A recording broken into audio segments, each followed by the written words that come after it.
Well, good morning, everyone. And without further ado, I'll put you straight over to Mike. Mike, all yours.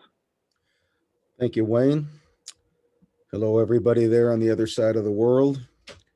Thank you for joining me here on this webinar. I'm here, as the title infers, to discuss the subjects of the science, craft, and art of scent work. I'm going to touch on each one of these and how they apply in a practical application to our work for detection work. My background includes having trained, I'm a bomb dog specialist by training, and my background includes having worked in the Middle East. I directed a large-scale project for the nation of Israel during the height of the Second Intifada, which was an interesting experience. There were a lot of horrendous bombings there, and we were working in real-life situations regularly. I came back to the U.S. I was born in Israel. I'm Israeli by birth. I came back to the U.S. Hey, you dogs, get out of here. The dogs have decided to join the meeting here behind me. Forgive me. And I worked with LAPD. I worked with a lot of the major agencies here in the U.S. And we kind of developed new methodologies back there in Israel, which I shared. And also we instituted an off-leash program for the U.S. military. I trained a lot of the Spec Ops units, including Navy SEALs and Army Rangers.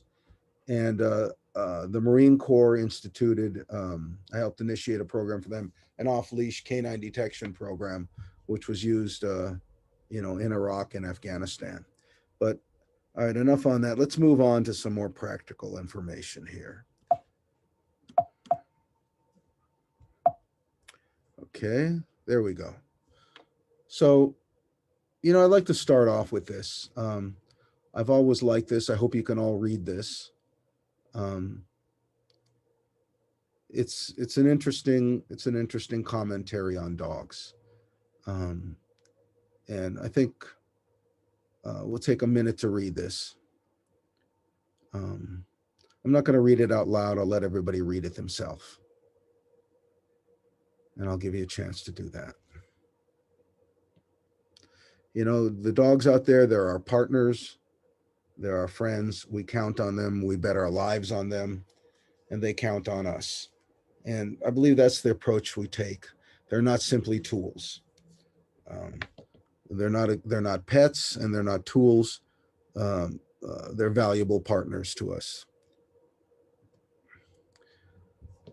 The key to the process of working with our dogs, whether it's detection work or virtually anything, as far as canine work, is to break things down, to make them very simple.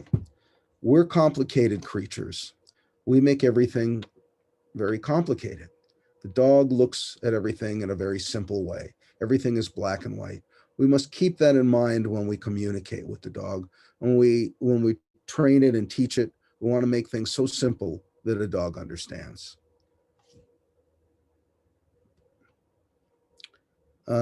This is a picture. I'm going to show you some different pictures here, and then I'm going to explain what they're all about a little later as we move forward. This is an off-leash detection dog that I had trained. It's working about 100 meters away from me, actually, in this photo. And it's checking the seam of the car for explosives inside this car. This dog was used to do a demonstration for the joint military units at Quantico here in the United States. And it was responsible for, I think, opening their eyes up into applying a standoff version of bomb detection, instead of just snapping a leash onto the dog and walking up and checking the area. This dog works at a distance and is what we call standoff work, so that we may be in a safe environment while the dog is out there working.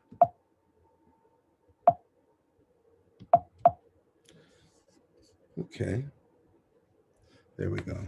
I'm going to show you a video of that same dog. This video was shot prior to digital camera, prior to digital video.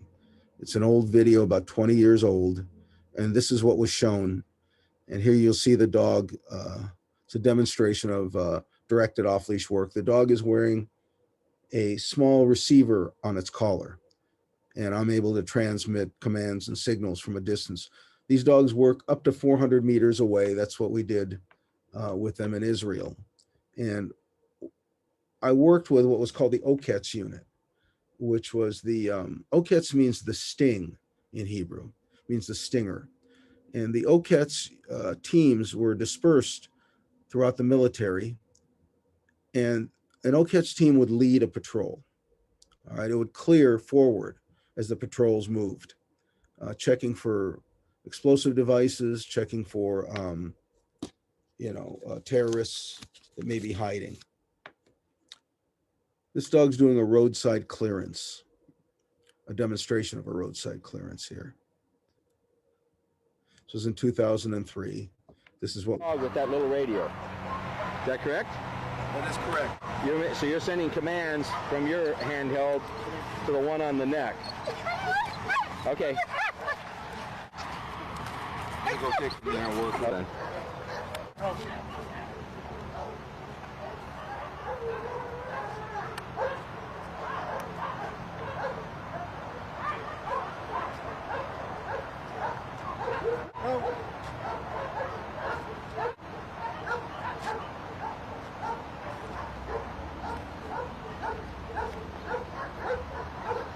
Now I am sending the dog up the hill. She's cleared a couple things on the way there. Coming back, I'm going to send her back up. All the way to the building. Hey, no. Flash. No. I'm going to send the dog all the way to the building, which is about 100 meters away.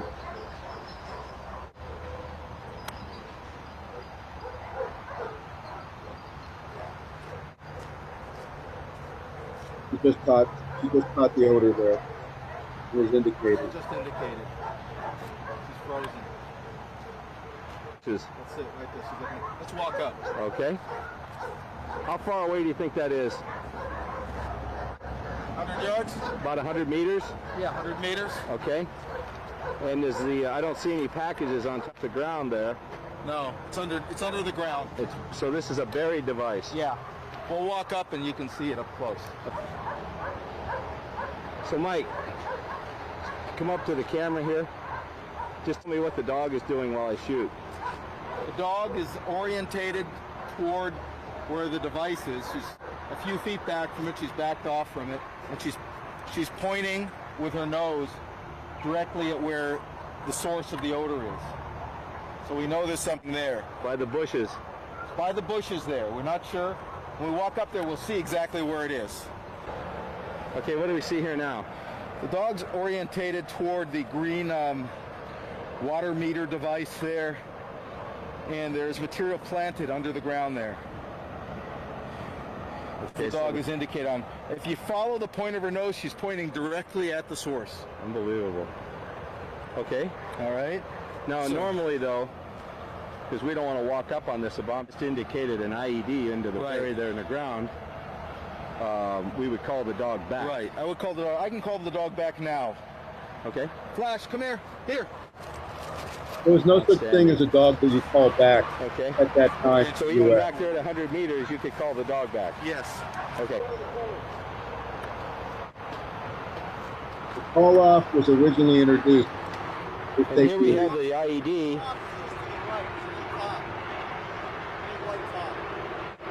Here we have the IED buried in the water meter here, underground. There it is, right there. Okay.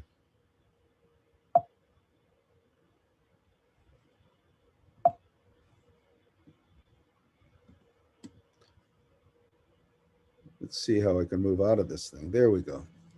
So the elements that we require to be successful at our work. One of the primary elements is we really have to have a good dog that's suitable for the job. It's like a curse when you get a dog that isn't really suitable for the work. what I call an almost dog. Dogs that show some capabilities, but they're not 100%. And you put a lot of time, you put a lot of effort, you invest in the dog. Once you invest in the dog, you have that dog for a long time, and it never really performs to the maximum capabilities you need. So in the initial selection of the dog, it's very, very important to get a dog that is 100% suitable. If there are any doubts about it, pass on it for another dog. That's my advice on that. The handler, to be a good handler, needs to be patient with the animal, needs to be objective with the animal, and needs to be able to seek out and absorb knowledge and information.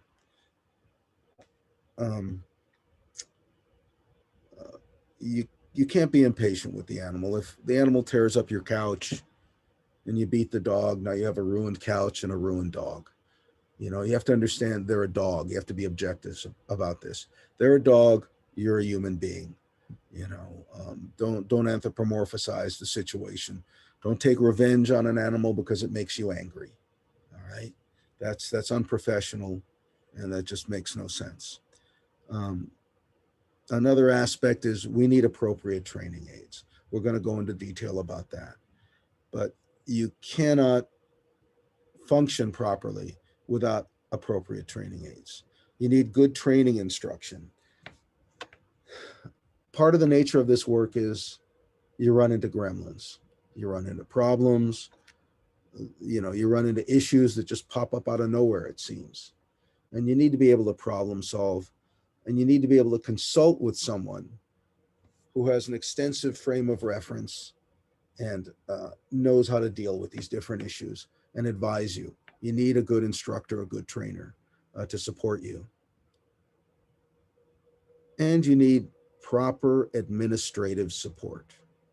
Your administration has to be there to support you, has to allow you proper training time, has to help enable you to have good training aids, good instruction. They have to be there to support you.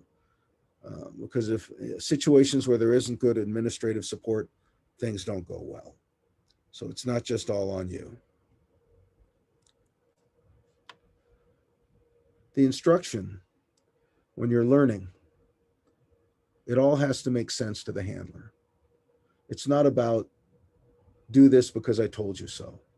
You need to understand what you're doing and why you're doing it. By the way, I might mention, if anybody goes to look me up, they might want to spell my name wrong, not the way might want to spell my name right, not the way it's spelled wrong at the top right here. There's only one S, not two, in my name, Herstik.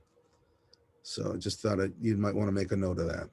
So it has to make sense to the handler, and you have to make it simple enough for a dog to understand when you work with that dog.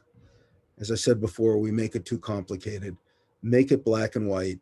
Don't make it gray for the dog. That's what confuses the dog. That's what causes anxiety and stress in the animal.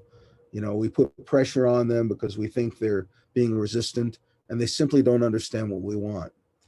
You know, you have some tough Malinois or something, you're going to have problems. You have a Labrador, it's going to roll over on its back and give up. You have a tough Malinois, it's going to go into fight or flight, and if it's a good chance, it's going to go into fight on you. And then it's going to get aggressive with the handler. And once the dog gets aggressive with the handler, it often learns that, hey, that works for it. And it becomes a learned behavior, and now you create a problem dog. Just because you put pressure on the dog when it didn't know what was expected of it. You didn't make it simple enough for the dog to understand. So, you know, consider all that when working with the dogs. Let's see, what do we have here? Okay. This from about 20 years ago. This was training with the OCATS unit, the Israeli OCATS. These off-leash dogs are learning self-discovery. If you saw, we just moved those boxes around. The dog had worked a moment ago, and it's going to go there and it's going to go where it found it. Watch the expression on the dog's face.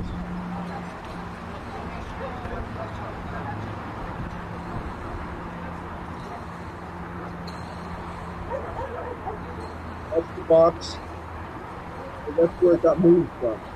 Not the odor, but the box itself. The dog is confused. What the dog learns to keep searching. You can see, obviously, he indicates there. This is a perfect example of self-discovery. We want our dogs to learn self-discovery, not just handle the.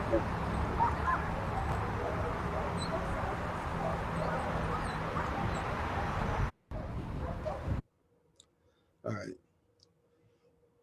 I want to touch upon this terminology a little bit here. Whoops. I don't know why that moved away. We all know what facts are, what facts mean, what the term means.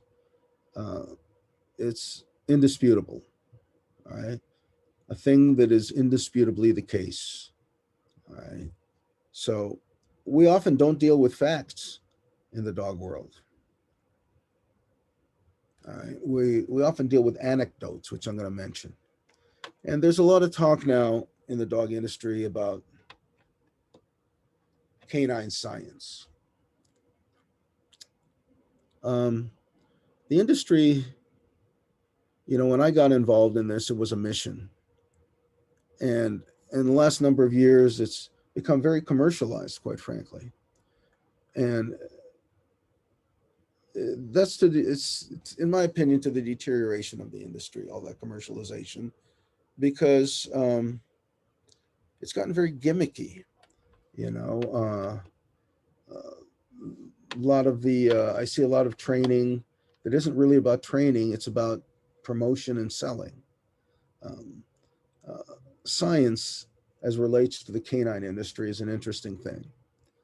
First of all, science in general, we can divide it into two categories. There's what they call a hard science and a soft science. An example of a hard science is chemistry. The laws are inflexible. They are what they are. The rules are consistent. It's based on academic knowledge. We know that components, when they're combined in a certain way, can create an explosive material. That's a hard science, right? But there's something called a soft science. An example of a soft science is psychology.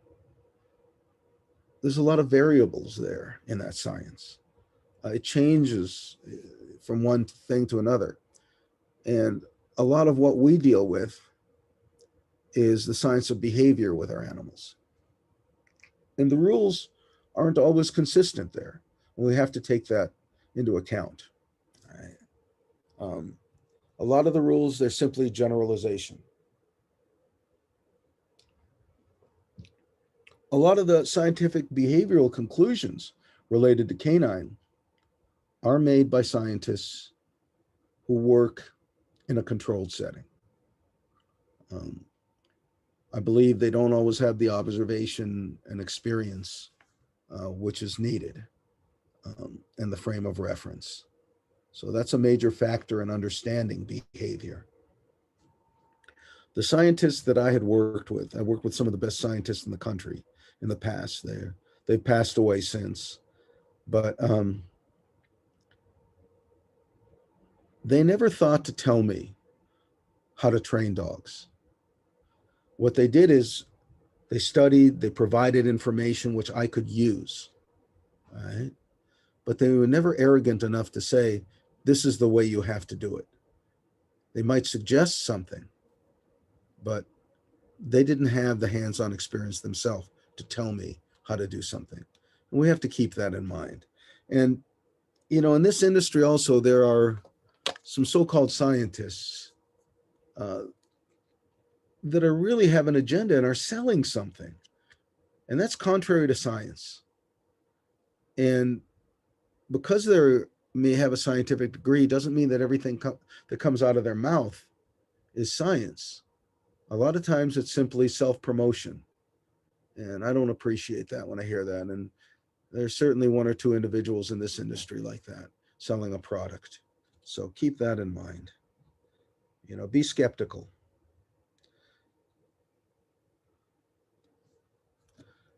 Anecdotal information. Most of the information in our world is anecdotal. All right. It's based on personal accounts, frame of reference, not necessarily scientific research. Sometimes anecdotal information is really good. And most of it, as I say, is based on experience, and it's great. But sometimes there's certain aspect of urban myth to it. As I was talking with Wayne the other day, we were talking about one of the rules that says never leave a ball or toy with your dog because he'll get bored with it and will lose its drive. That's been around for many years, that anecdotal bit of information. And yet I've consistently throughout the years found that to be absolutely untrue. I always leave, my dogs are neurotically obsessive, my working dogs, for their toy.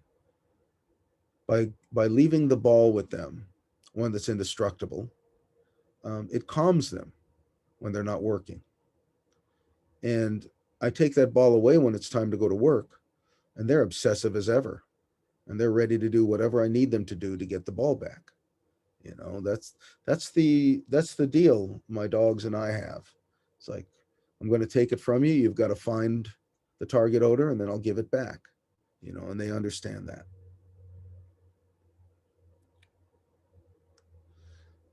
And of course, you know, what I just mentioned about leaving the ball with them or not, that's actually a fallacy. So these are good terms to know. There's a lot of fallacies in the dog industry. All right. You know, I've heard some very interesting ones like, you know, my simulant is better than the actual pure explosive. You know, that's a fallacy. We're going to go into more detail about that. So what is scent? Scent is the vapor given off by an object. The vapor consists of a substance that forms the makeup of the material. That substance forms the greater part of the vapor plume that is referred to as the major vapor headspace. All right. So we all need to understand what a major vapor headspace is if we're doing detection work. If you work with explosive detection dogs, you're probably familiar with ANFO, even if you don't work with explosive detection dogs. ANFO is a blasting agent that's commonly used in mining. It is ammonium nitrate, which is used as a fertilizer, that is then combined with fuel oil, like diesel fuel, in the right proportions, and now we have a blasting agent. Now, if we go to train on ANFO, the major vapor headspace of that ANFO is the petrol, the fuel oil, because that's very volatile. When you smell ANFO, you don't smell the ammonium nitrate, you smell the fuel oil. So if you're training on ANFO, you're going to end up training on the fuel oil, and they're going to start hitting on gas caps everywhere of the vehicles. So we're going to talk about how to properly do that here. All right. But understand the concept of a major vapor headspace.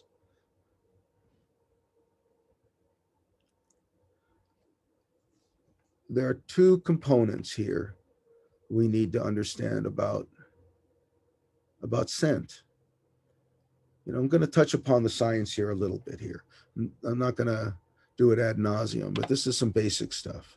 So scent gives off, or an item gives off scent or vapor, right?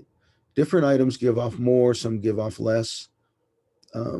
There's something called vapor pressure. Vapor pressure, items that are more volatile give off more vapor pressure. An example of that would be petrol. Right? That very volatile gives off a lot of vapor pressure. Another example would be marijuana.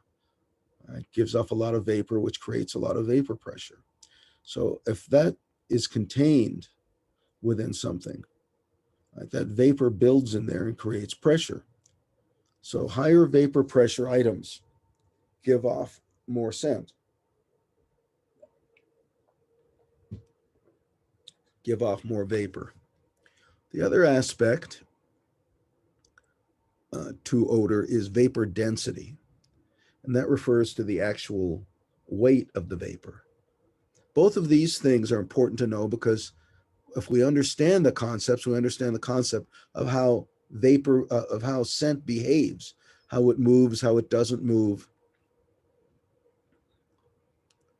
Vapor pressure or equilibrium vapor pressure is defined as the pressure exerted by a vapor in thermodynamic equilibrium in its condensed phases, solid or liquid, at a given temperature in a closed system.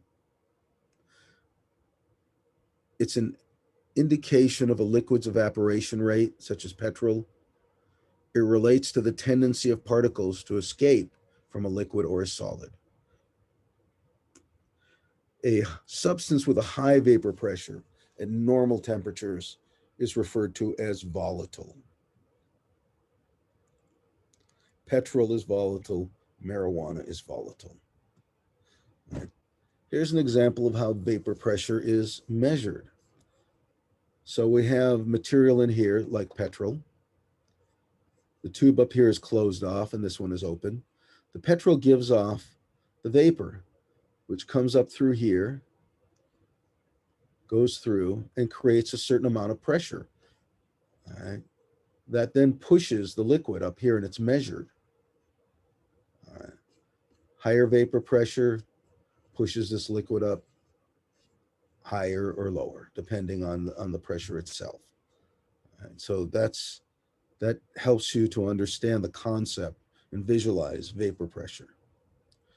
Vapor density, this balloon would be filled with a certain gas or vapor or scent, and it would have, depending on what it was, it would have different weight.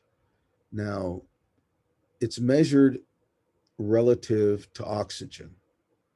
All right. If something has a vapor density of 1.5, that means it's 1.5 times heavier than oxygen. If something has a high vapor density, that means it's going to pool lower than something with a low vapor density. If that is hidden somewhere, it's not necessarily going to float out of the box or whatever.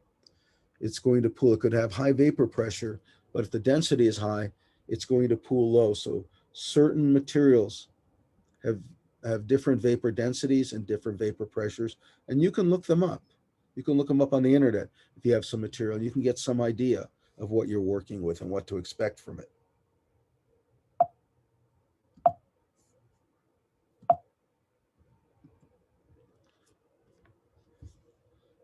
For years, there was a thing going around that said, scent always falls. Always expect scent to fall. But that's not true. Here we see a cigarette. All right, the vapor from the cigarette produces smoke, which is carbon particles, which are large enough for the human eye to see. It's very heavy. It's very dense vapor pressure, but it's carried up. And that's because it's affected by thermal conductivity. Heat affects the vapor. It affects the scent. All right. Heat makes it rise. Don't ever believe it always falls. How is it our dogs know how to follow the direction of this scent cone or vapor cone? They follow what's called a vapor gradient. That, in simple terms, what that is they follow the scent and it gets more and more intense as they get closer to the source. And that's the gradient. That's how they know what direction to follow the scent, based on the intensity of it. Here's an example. You see this vapor rising up from the volcano. You see how it dissipates, and then as it gets closer to the source, it gets stronger. So you can imagine your dog coming to this vapor cone and working its way down to here, and then indicating. All right, it's following the gradient.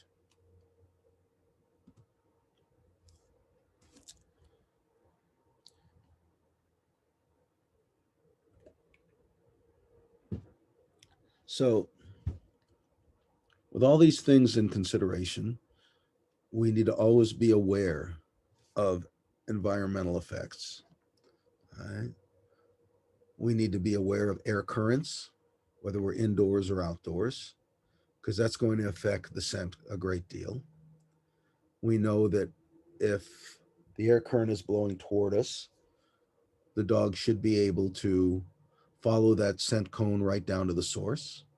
We know that if it's blowing away from us, as the dog works the area, it will go past the source, hit the scent, and head snap to the odor. We know to look for those things. So when we're aware of the air currents, we know how to observe our dogs and know what to look for. Right? Of course, the vapor is affected by, the scent is affected by volatility, and then moisture. It's much harder for the dogs to scent in dry conditions. Right? And temperature, when things are hot, that's going to affect the scent a great deal. Right? When it's hot, it tends to settle more. Well, it's harder to follow for the dog. It doesn't really settle. I'm sorry, that I misspoke there, because thermal conductivity tends to make it rise. Right? So, and we have to take into account physical considerations of location. Here's an example of that. This was a drain pipe along a building, and I'd placed the material deep inside that drain pipe, and it was hot. Now, the air, due to the thermal conductivity, was going into that drain pipe and straight up, about 40 feet up. It was like a vacuum tube, and a dog walking by would not catch that scent. The only way that dog is going to catch that scent is by putting his nose to the drain pipe. And that's what this dog did, and he then indicated. So when we're working a dog, we can't always count on self-discovery. If we see a productive area like this drain pipe, we want to be able to direct our dogs to sniff it. So I like to let my dogs work in self-discovery, but when I see productive areas and I see if they haven't put their nose there, because they don't always put their nose in every single spot, and it's productive and maybe odor is contained within that productive area, I make sure and direct the dog to sniff the seam or sniff the drain pipe, whatever it is, to check it. So a combination of self-discovery and direction. All right, as much self-discovery as possible.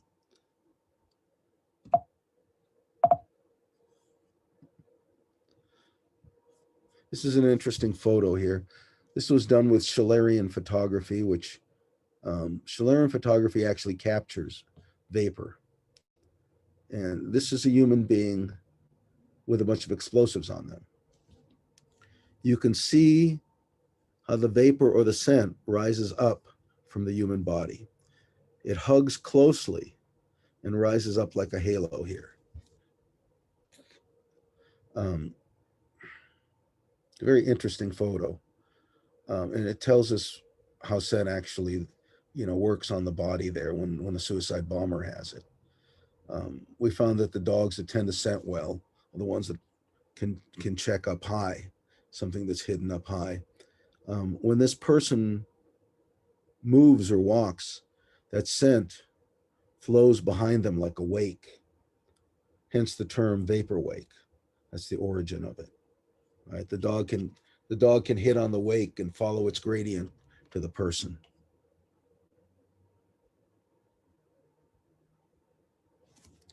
Talk about canine selection here a moment.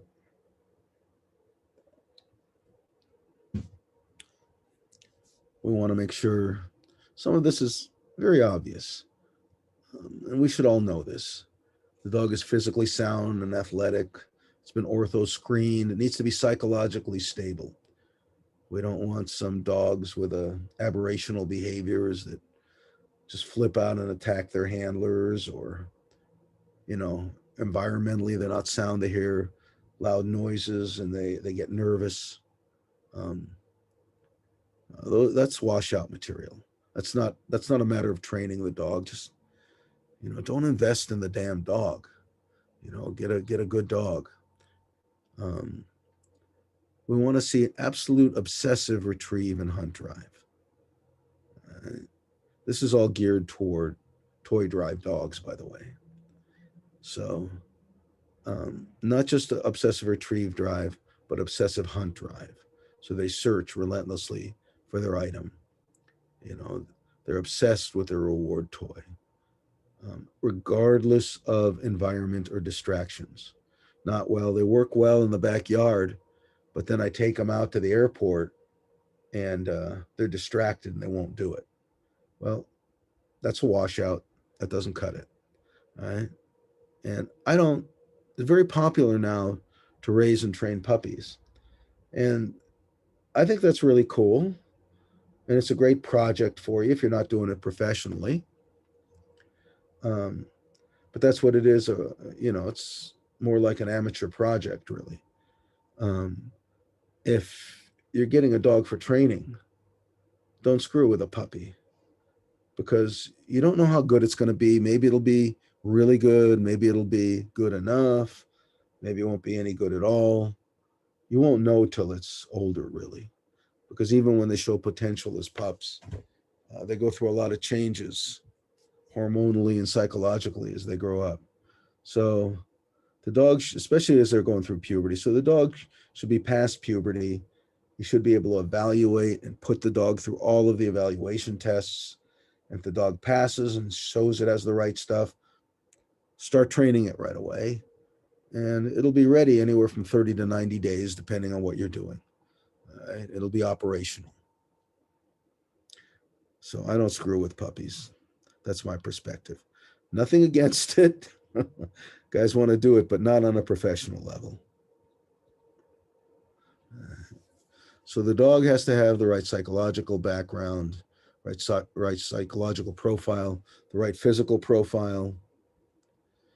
And it should be, and you should keep the specific job description in mind when selecting the dogs.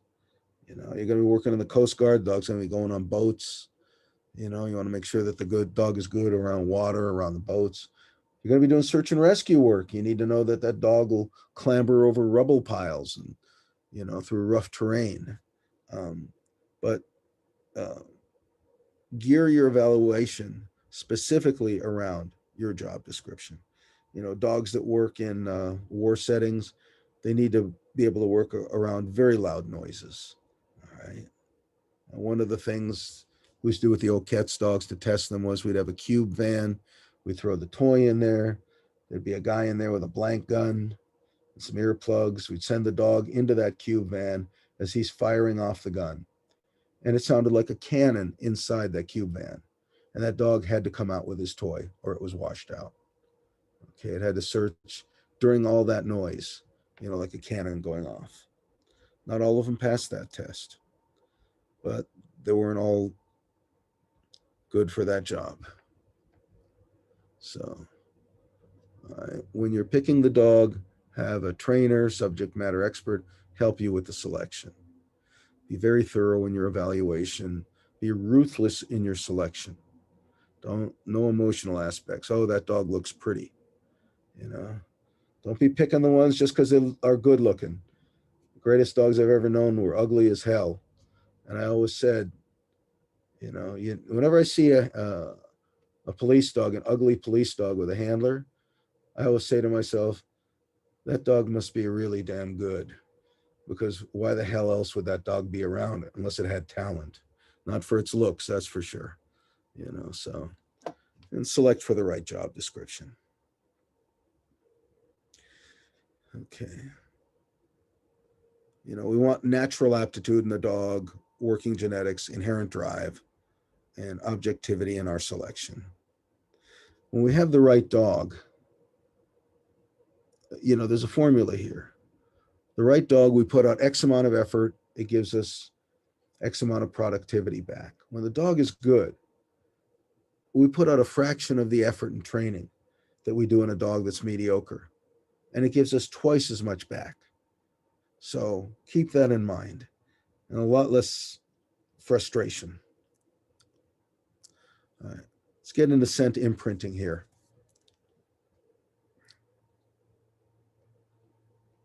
I think I need to pick up the tone of my voice here a little bit before I put you all to sleep. Scent imprinting, the purpose of which is to create a conditioned response to the designated target odors, to extinct any response to inert or non-target odors, distractors, associated odors, etc. We want to create obedience to target odor first and foremost. We want to teach our dogs scent generalization. Let me explain what that is if you're not completely clear on that. That is the ability to recognize a target signature in various odor pictures. An odor picture is made up of odor signatures. And we want that dog to recognize the active odor signature that relates to the work. We want the dog to recognize, for example, the active explosive material within the compound. Even when presented with various different types of compound that all have the same active explosive in them, we want that dog to recognize the target signature. This can apply to drug work too. When you're working with materials that are cut with different types of cut, the dog has to recognize the target signature within that compound. Now, in explosives, we have a high explosive called PETN. It is used in det cord or detonation cord, which is a plastic round sheathing with the PETN powder inside. It is used in detasheet, which is a plastic bonded explosive, and it has the PETN in it. It's a completely different plastic than is used in the det cord. And then it's used in boosters where it's mixed with other explosives to form an explosive booster.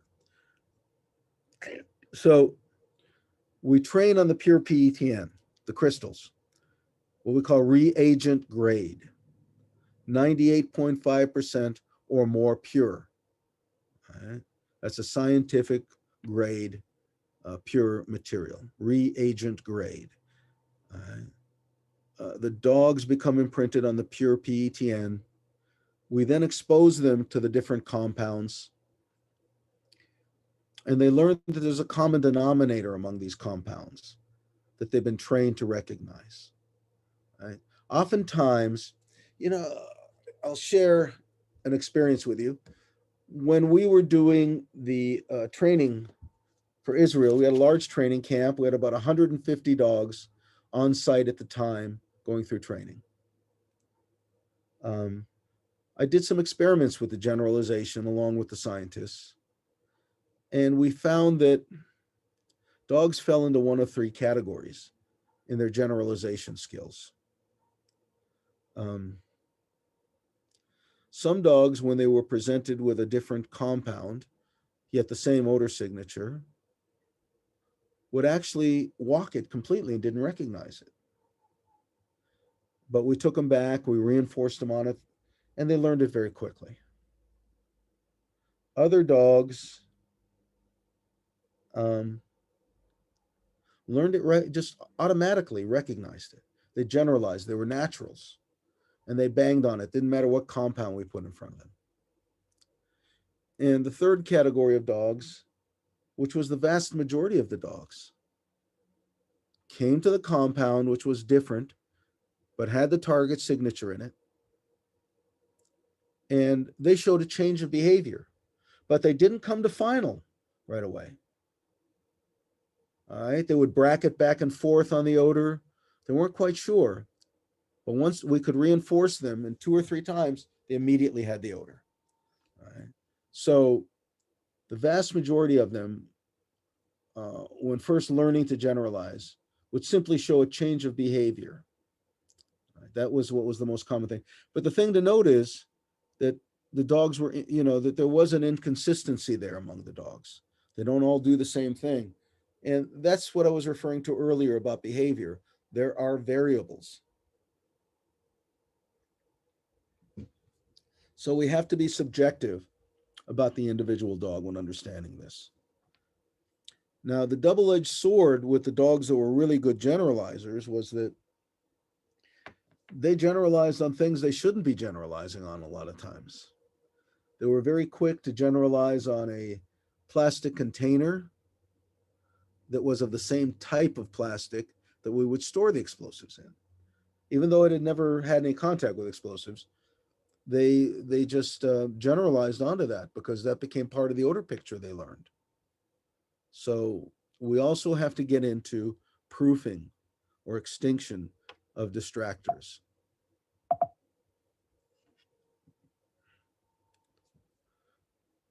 Now, once we establish, I'm going to go more into that, what I was just speaking about, but once we establish a dog and condition it to odor, the second part is we have to develop search skills.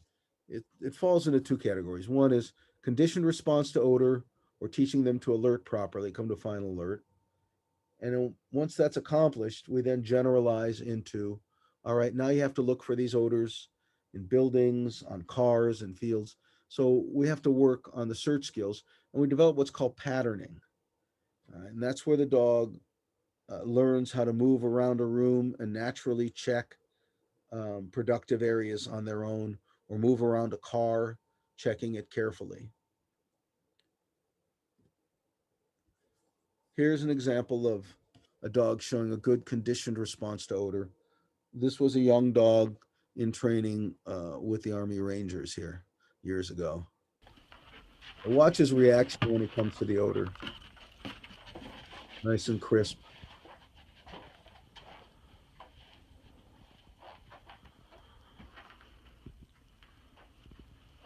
Pretty easy to read, pretty solid. Good boy. Yes. Good boy, good boy, good boy. So that's a good, strong, conditioned response to the odor. There, you can see it again.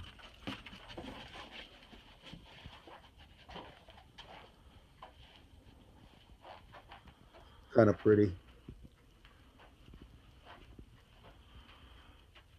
Good boy. Yes. Okay. So we establish odor recognition. We want to make sure our dogs have a conditioned response. We want to make sure that their generalization skills are good.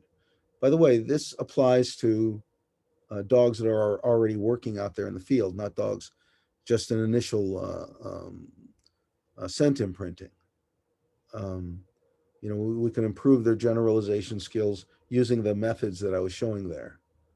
All right. We also want to develop recognition of thresholds. If we have dogs that are looking for evidence, we're working with much lower thresholds. Drug dogs would work with much lower thresholds than, let's say, your standard bomb detection dog. We want that dog to look for threat quantity. We really don't want the bomb dog to come to final alert necessarily on residual odor where there is no threat. We want it to work through residual odor and to the actual threat quantity. We see this when working dogs in post-blast situations where the dogs, there's been a blast and now they have to clear the area to make sure there's no secondary or third devices. This was, standard practice. And the dog has to be able to work through all that residual area, not to mention the carnage it has to work through in real life in the Middle East, you know. We're talking about walking through blood here and body parts, and locate the potentially the hidden second device, which is there to kill the first responders when they arrive. All right, the dogs have to go out and work that. So that's a learned skill. We want to make sure they have good extinction on distractor odors. All right, extinction means a neutral response to distractors. All right, not avoidance. We don't want to correct the dogs, you know, for alerting on distractors. We don't want to create an avoidance. For example, I once saw a trainer have an e-collar on a dog, leave a sandwich in the car, and the target odor was, you know, a couple feet from it. And he wanted to teach the dog to leave the sandwich alone and to indicate the target odor. So he sends the dog in there. Of course, the dog goes for the sandwich. He fries the dog with the e-collar. I mean, this was so stupid. And, you know, he says, oh, now that dog won't be grabbing sandwiches anymore.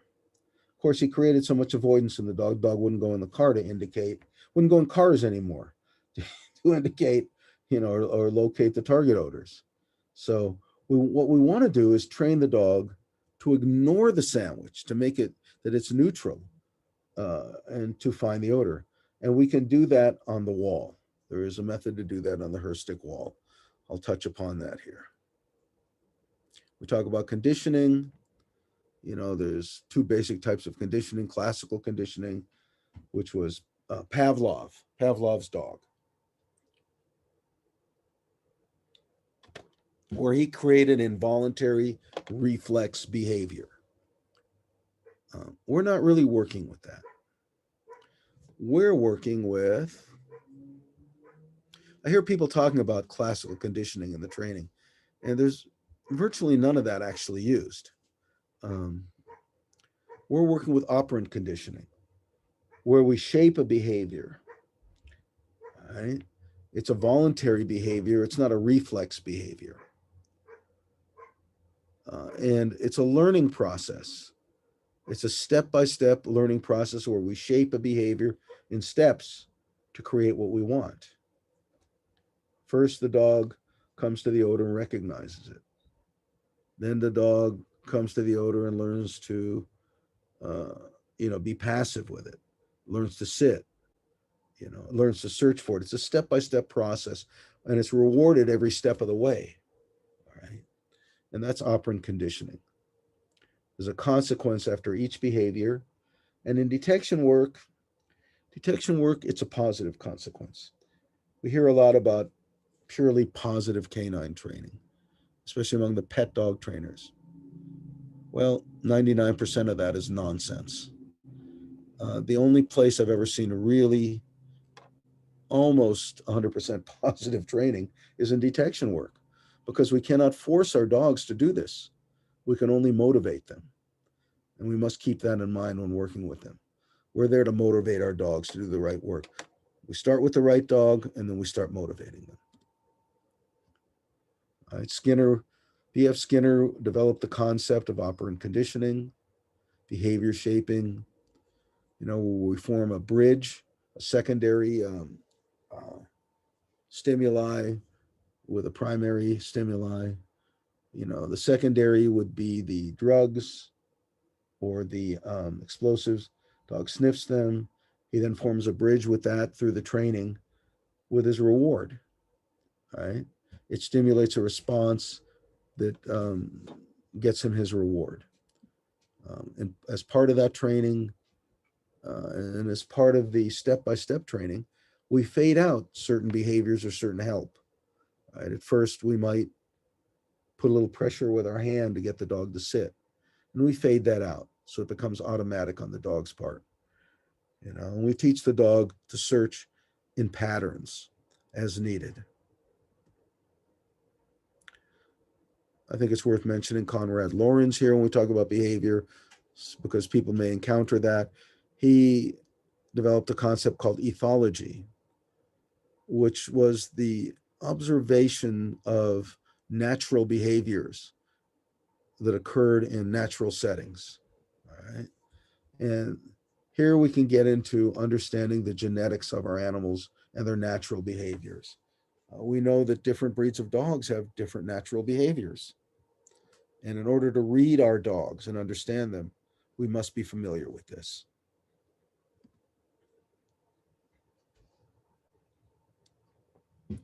So training aids. Well, ideally, and I think in Australia it's a little complicated, not more so than here in the United States. I like to work with pure crystalline explosives, reagent grade to imprint. And then I go to the compounds. But most people only have access to like a simulant of some type. And there's simulants and there's simulants. You want to check the MSDS sheet on the materials, and that will tell you what's in there. So if there's a bunch of proprietary stuff that doesn't make any sense, it's a red flag. But if it's good, it'll have just the right ingredients that you're training on in there. And there's different concepts to these simulants. I know that Wayne uses the disc type, and from what I know, those are pretty good.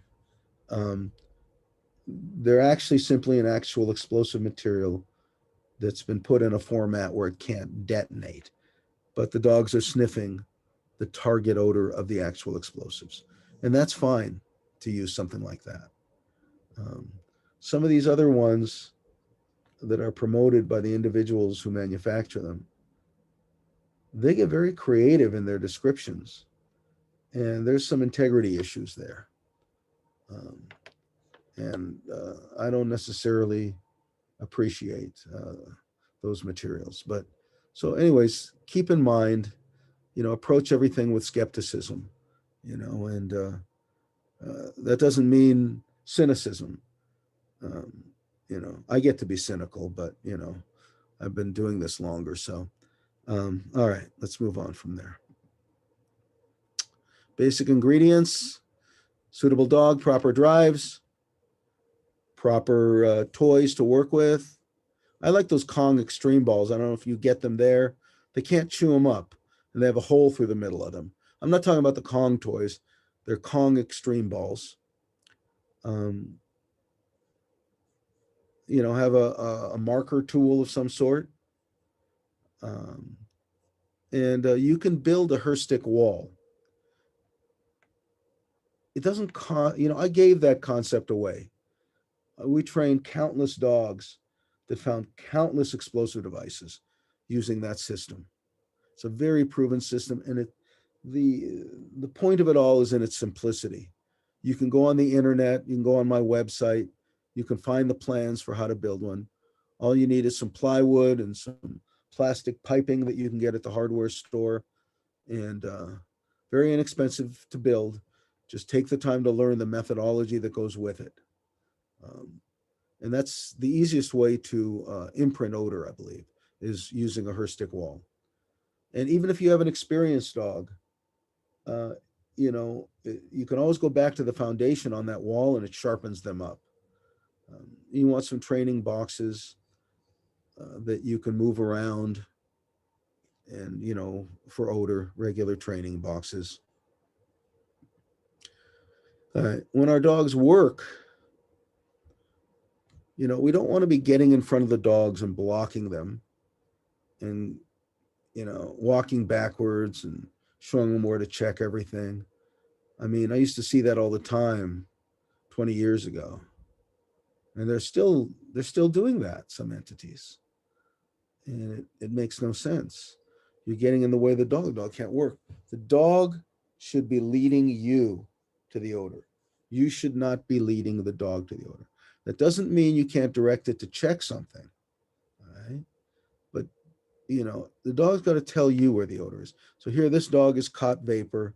It's leading the handler, And this was at the 3rd Street Mall in Santa Monica, California, which is a 3-block long outdoor mall.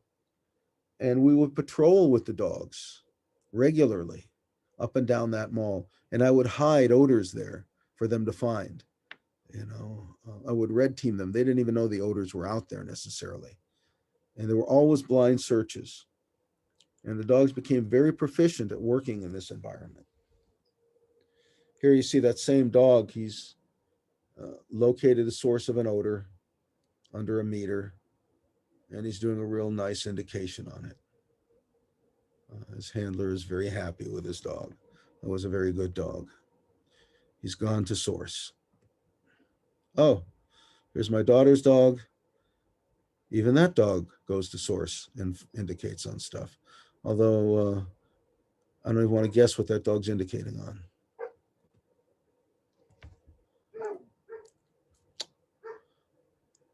The handler's role, part of the handler's role, is to understand how scent behaves. All right? They need to be able to recognize productive areas and read the dog accurately and bring out the best in your dog. When you're searching, you have to know this stuff. You have to be able to visualize how scent behaves.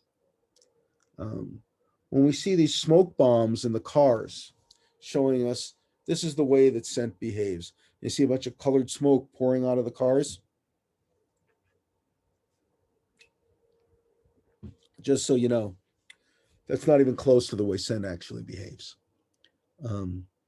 Those smoke bombs have about 1 billion times more, and I don't mean that literally 1 billion, but indescribable amount more vapor pressure than any of the stuff we work with. So the scent doesn't go pouring out of the seams of the vehicle.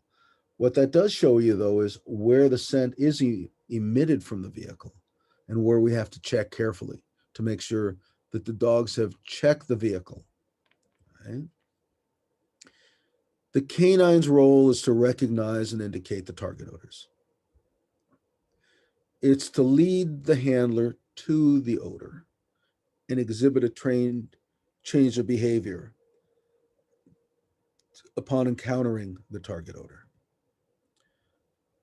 This was a Israeli training camp.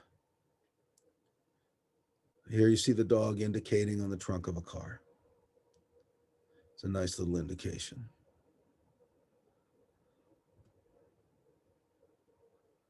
All right. Let's understand how canines communicate. They don't talk to each other verbally. They communicate. We need to understand this because when we communicate with our dogs, we need to be conscious of these things. We need to be conscious of our body language, of our tone of voice, of the physical contact that we're sending to the dog. When we're teaching the dog something, we want to develop proficiency in its skills in order to acquire reliability. And I like using a clicker to first teach the dog. I will fade out of the clicker. One of the things I see sometimes is people have these conversations with their dogs and they're like chattering on and on with the dog. The dog has no idea what you're saying to it. It's hearing blah, blah, blah, blah, blah, Duke, blah, blah, blah, blah, blah, Duke. And a lot of times the working dog is getting anxious listening to that, thinking, what the hell is he trying to tell me? What am I supposed to do? So keep it simple when you communicate with your dog. Keep it easy. I've seen one dog that just went neurotic because the handler was just chattering constantly with the dog. And don't anthropomorphize. And I think we all must know what that means. That means to put human qualities on animals. Right? You don't have to make the dog a human. Why the hell would you want to do that to the dog? The dog is this incredibly fantastic creature with all kinds of great qualities. So you don't have to make people out of them. That's very disrespectful to the dog, I think. All right. So when I utilize a clicker in the training, I don't apply the clicker in any obedience work. I only apply it in the scent imprinting. I use it early on at the wall, all right, to first form the bridge. It helps form the bridge between the target and the behavior. When the dog learns the click and it hears it, it eliminates any confusion once the dog understands what that click means, which is very quickly. And it greatly increases the rapidity of learning, odor recognition, solid alerts, etc. All right. Once those things are acquired, I fade the clicker from the protocol. Once proficiency is exhibited using basic operant conditioning methods, all right, it's a marker. It's a bridge to pair target odor with reward when I'm imprinting odor. So why is it good? It's distinctive from our verbal voices. It's consistent. It's clear to the dog. It can be used as a cue, as a reinforcement. It bridges with the target, not verbally with the handler. They did experiments with clickers versus verbal. There was a decrease of over 1/3 effort in training time and number of required reinforcements for the clicker as compared to verbal condition group. All right. The clicker trained dogs achieved behavior acquisition in significantly fewer minutes and required significantly fewer primary reinforcements than verbal conditioned dogs. And I've seen this, it's amazing how quickly I can get a dog conditioned and indicating on odor using that clicker. They learn it very quickly and there's no confusion. It's very black and white to them. They're not trying to figure out your voice, etc. So a marker versus a cue. A marker is a signal used to mark the desired behavior at the instant it occurs. The clicker is a marker. Markers are generally faded. Everybody's throwing the term marker around out there in training now. I don't think they fully understand it. I think basically what they're doing is they're using cues, not markers. A cue is a word that indicates your dog should take an action. Cues may or may not be faded. So I challenge that the people that are doing detection work and saying yes to the dog to come back to the handler, that is a cue, not a marker. All right. I think the concept got bastardized a bit and became very popular through the conferences and that where it was disseminated. Nothing wrong with using the cue, but it's not a marker. A marker is used differently than that. Here's some pictures from foundation training with the rangers on the wall, the dog coming to the odor and then indicating, all right? It freezes in position. Here you see the guy working behind the wall initially to condition the dog. At first we work with somebody behind the wall. We fade that person out of the picture. Once that behavior is shaped and it starts to become proficient. It's at the world famous Rose Bowl in Pasadena here. Dog is indicating on some explosives that were placed inside of this fire extinguisher case. That dog is from the, trying to remember which PD it was. It was from one of the police departments here that I trained. Too many to remember them all. But it was a very good dog. I recall the dog very well.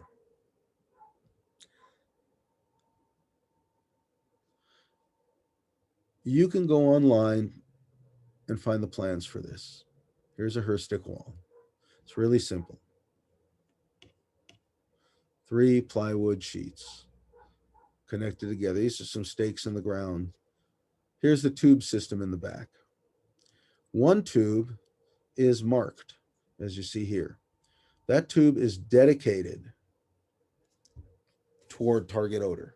We never put the target odors and move them around in any of the other tubes. What we can do, however, is pull that tube out of the wall and move it around with one of the other tubes and put it in a different position. Usually I'll do that at the end of the day, move it in a different position, leave it open like this to air out for the next day. All right. Sometimes I'll put it up high, sometimes I'll put it down low. But this is used for scent imprinting. Right? In this part of the tube, there's a screen that I cut out and put in there so the material doesn't fall through. He's loading the wall. These other tubes, you can put different types of distractors. You can put food, you can put container material, you can put balls with the dog's saliva on them, and the dog learns it gets nothing for indicating on the distractor tubes. It learns it only gets its reward, which is shot down. We lift the cap, throw the ball down the hole, which is shot down through this tube. And it gets its reward that way when performing the desired alert. So the dog very quickly, from day one, we start distracting off, we start extincting off the distractors. All right. So whether it's food, whether it's a ball, we want to create a neutral response. Right? And we use extinction in order to do that. The behavioral concept of extinction. When training the dogs to indicate pipe bombs, I don't want them hitting on the galvanized pipe material, which has a strong odor. So I'll put that in one of the tubes. And they learn to ignore that. I put a ball in here with some cotton, so they don't hit on cotton balls or on the ball. You know, you put whatever type distractors you want to put in there. Put a hamburger in there. So extinction, the weakening of behavior through non-reinforcement or ignoring the behavior. In extinction, nothing is added or removed from the environment. When the dog goes to the wrong odor, it gets nothing for that. And it quickly learns it gets nothing, and it becomes neutral to the dog. If we correct the dog, it goes into avoidance of that odor. When we're searching in real life, let's say the target is in a trash can and there's food in the trash can. We've, as I mentioned before, corrected the dog for going near the food. That dog will not go near that trash can where target odor is hidden now. So we want it to ignore the other material, not to avoid it. Very important. Extinction, not avoidance. The front of the wall, notice I see a lot of versions of the wall which are kind of a little too grandiose. It's really simple, just some plywood boards. Don't make the Great Wall of China. You know, don't make it 50 feet long, 20 feet high, a permanent structure. The whole point of it is you can throw these parts away and replace them very inexpensively. These plastic tubes, just throw them away if you need to and replace them. The holes are set up in a pattern here, which you can see. So the dog works in kind of a up and down W pattern. Don't put one hole above the other hole above the other hole. Don't put 50 million holes there where the odor falls on from one to the other. Keep them a bit separate, right? Otherwise it becomes one vapor plume actually. And we don't want to set that up like that. This is the back of the wall you can see with the different parts. None of this is glued together. You can take it all apart. You lift the cap, drop the ball, put the odor in here. This is the mark tube once again. We want corresponding numbers front and back. It's the guy working behind the wall. You know, you can communicate when you're first teaching the animal, which is the correct one. Close-up of loading the wall. Let's see here. Here we see the reward being dispensed. Oh, it's a slow motion. This is initially. We click there to form a bridge. The dog hears the click, gets its reward. Smells the odor, hears the click. All right. See if this video has the ball dropping in it. The click is generally followed up. The dog is on the other side staring at the hole. Now he gets the ball. And he learns to just sit there patiently, passively, staring at the odor. That generalizes onto real life. And we keep that closed to minimize human odor. We can't eliminate it. We can't make it sterile, but this is full of target odor. When the dog puts his nose here, the major vapor headspace in here is what's in here. Okay? And that's the target odor.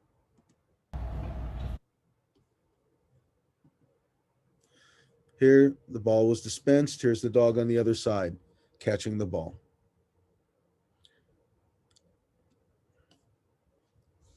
So it allows us to provide a well-timed bridge between secondary stimuli, the target scent, and primary reinforcement, which is the reward or the toy.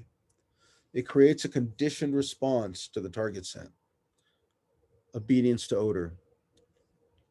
Within a couple days, you can have the dog just banging on the odor and recognizing it.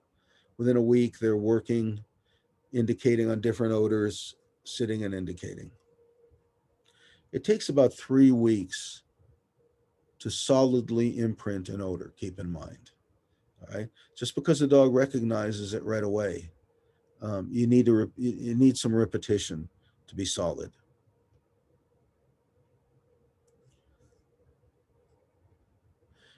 The wall does not teach search skills. Okay, keep that in mind. It imprints odor, it teaches a conditioned response to odor, but it doesn't teach search skills.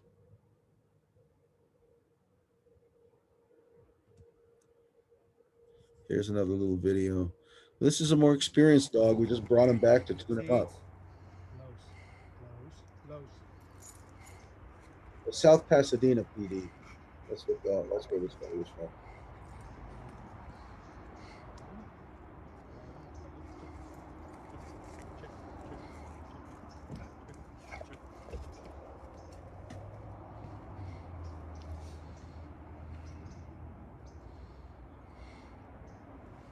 Nope. The dog is already trained and conditioned enough that it doesn't need anybody behind the wall. It doesn't need the ball shooting out of there. We're just tuning up the dog a bit with the odors concentrated in the hole.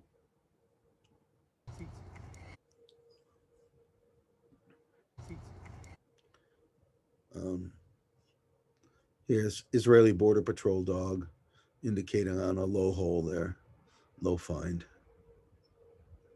Nice, strong indication. We get that very quickly using this method. Yeah. Coming to the odor, sniffing deeply, getting that major vapor headspace, and then it goes into the indication. Here you see another dog here. A nice tight indication on the odor. A conditioned response.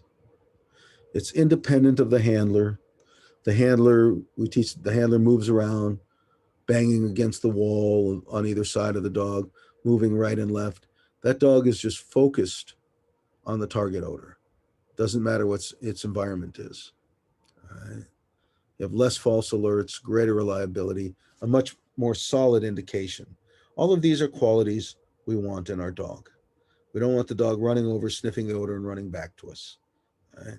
We want a nice solid alert on the odor, and the dog waits until it's called back if it is called back. There's no reason. I train my dogs to both get reward at source or come back to me to get reward, either or, depending on the situation. I can make that call. Here you see, up here is our target odor.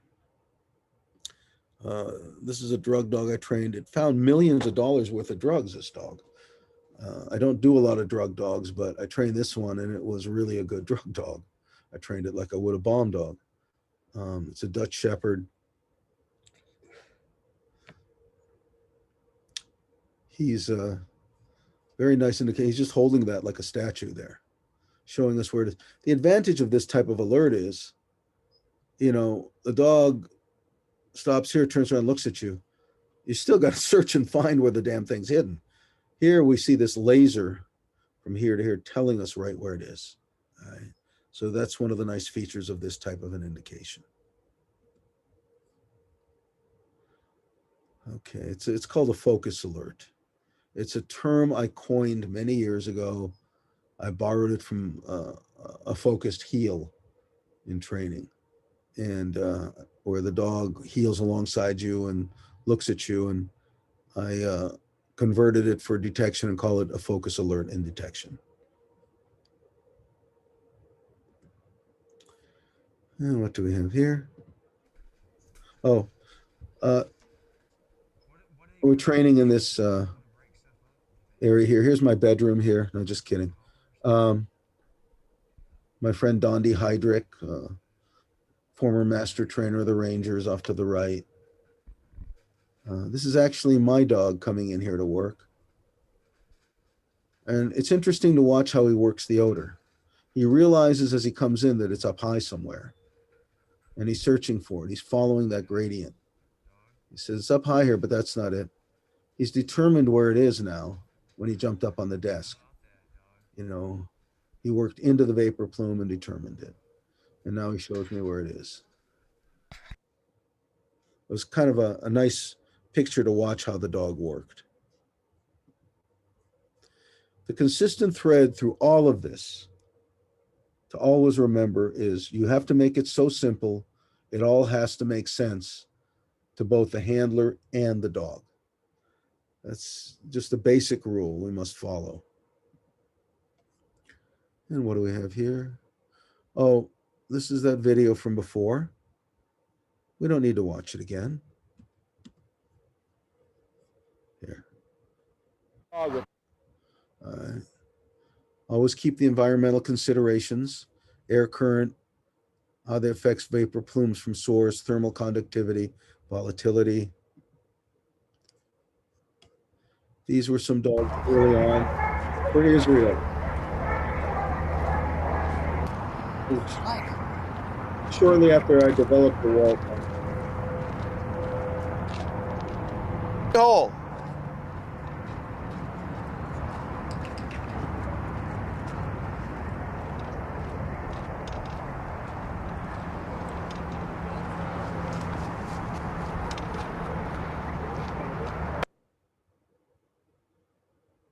Yeah.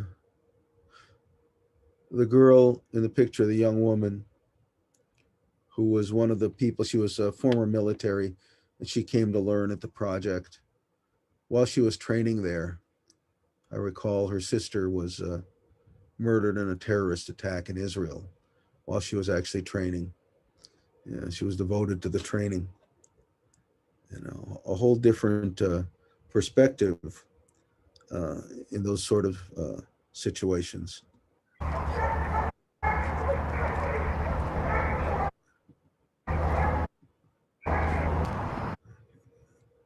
we go.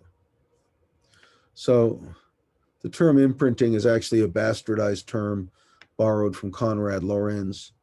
Imprinting really refers to when an animal is first born, many species, the first thing they see within a 10-hour period or so, they imprint on. Lorenz raised a clutch of geese who, when hatched, thought that he was their mother, and they would follow him everywhere, completely devoted to him. They had imprinted on him. But we borrow the term here in scent work. That's the original meaning of it. When we're imprinting the dogs, I want to keep in mind we utilizing the wall, the boxes. You can use a wheel if that's what you prefer. Although I don't think that's nearly as efficient, in my opinion.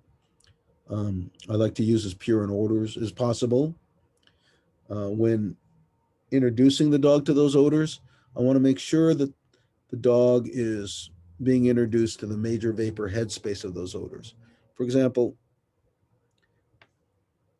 if you hide something by a gas cap and you train the dog on it when you're first imprinting it, you're going to be imprinting the odor of the gas there. So in a wall situation or a box, you contain the odor. The major vapor headspace they smell in there is the target odor. All right. And I try to use the actual signatures rather than the compounds. And then I'll reverse out and go from the compounds then to the specific signatures again, just to generalize or develop generalization skills.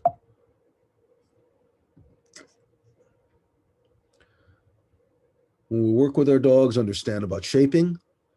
Teaching is a step-by-step process. We reinforce every step of the way.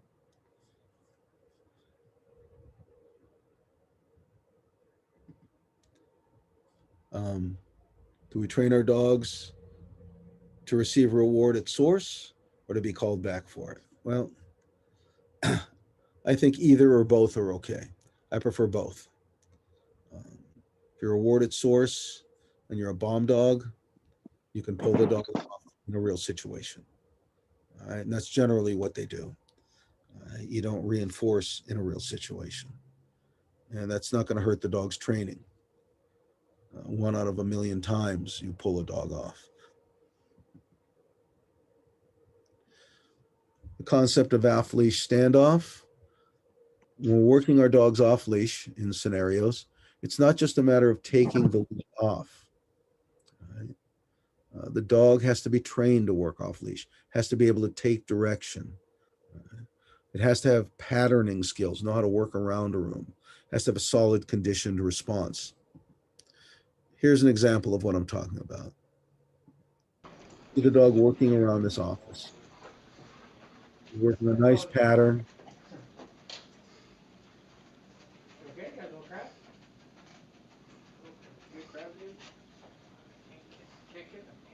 Come to the odor, he indicates. But he worked steadily around that room until he came to it. He wasn't just running in and blasting around the room. We want to see the dog working in a steady, controlled pattern.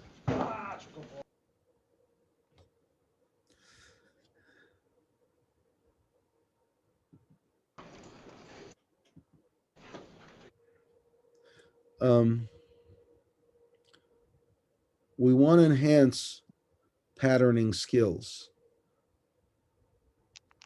You see this dog working down a hallway. It's trained to check under each door it comes to automatically. The dog will go from door to door to door. If there's anything inside the rooms, it will show a change of behavior and indication. Right? And then they go and search the room. But the dog has been taught to check underneath those doors. It's a skill the dog has learned, a pattern it has learned in training.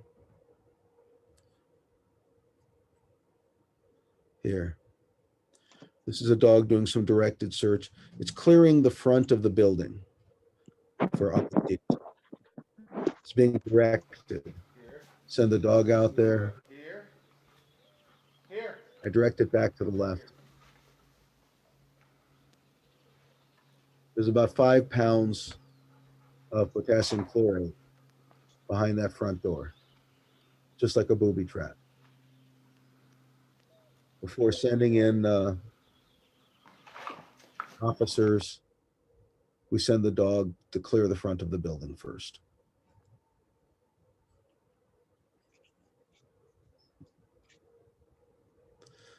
As far as equipment for teaching the off-leash, I use a lot of long leash work, and I transition to the off-leash basically. Make sure the dog works well at the end of the long leash. I'm going to conclude by going over the false alert and aspects of it and understanding and remediations for it. All right.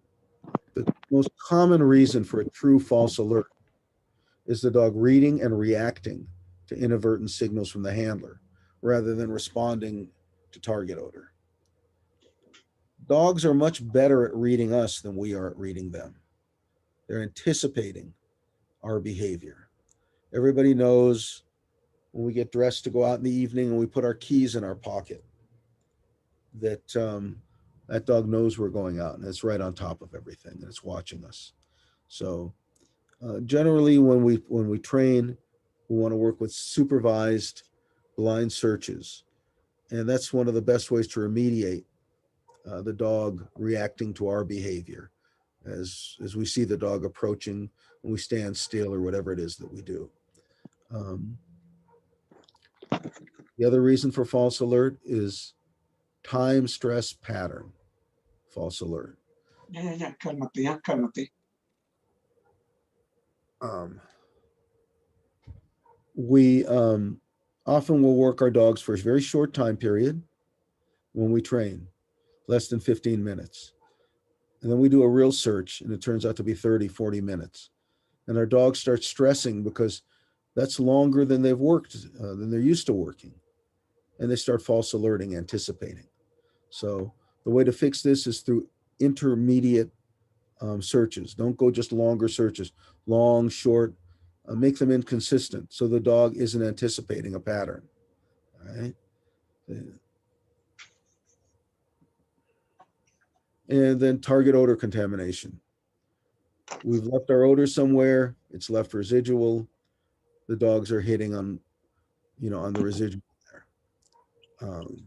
So we want to be careful about that. Sometimes that material residual can last for weeks. They've done experiments with this and been able to determine that depending on what it is. And common odor signature, it may have some of the same chemicals. For example, ammonium nitrate, the dog might hit on ammonia in a cleaning closet. So we have to proof off of those things. We have to be very conscious of that. And associated odor signature, we store our materials in a type container and like a polyethylene or something. And then that dog is hitting on polyethylene, hitting on plastic gloves because we always handle it with plastic gloves. Make sure and put those things out in the search to proof the dogs off of as a part of your regular training, all right? To have more reliable dogs. Also novel odors, the gasoline or something like that, they'll go and hit on that. So always be, when you see that your dog has false alerted on something, make a note of it, introduce that as part of a remediation protocol on your dog and make sure and proof off of those, all right? The art of all of this is in the timing. Properly read your dog properly, time your rewards properly, time any corrections you need to give properly, all right? And that only comes with experience and frame of reference and aptitude. So learn to read your dog properly and handle it properly. And remember the words of Confucius. I'd like to conclude with that. I hope I haven't bored the hell out of everybody and that there's a few still listening and that you've benefited from some of this information. All right. Not a public speaker, but I had some things to share. Thank you very much. That ends our webinar. If anyone has any questions, feel free to unmute your mic or put them in the chat message.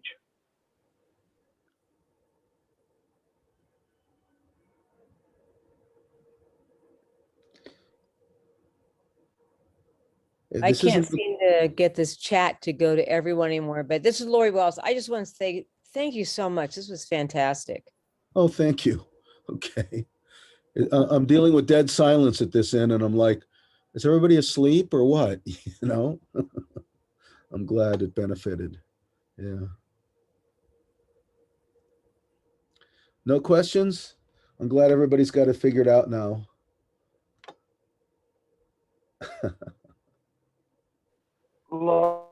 Lots of people saying thank you in the chat. Okay. Tell them it's a pleasure. And maybe one day I'll come see them in Australia and work hands-on with them.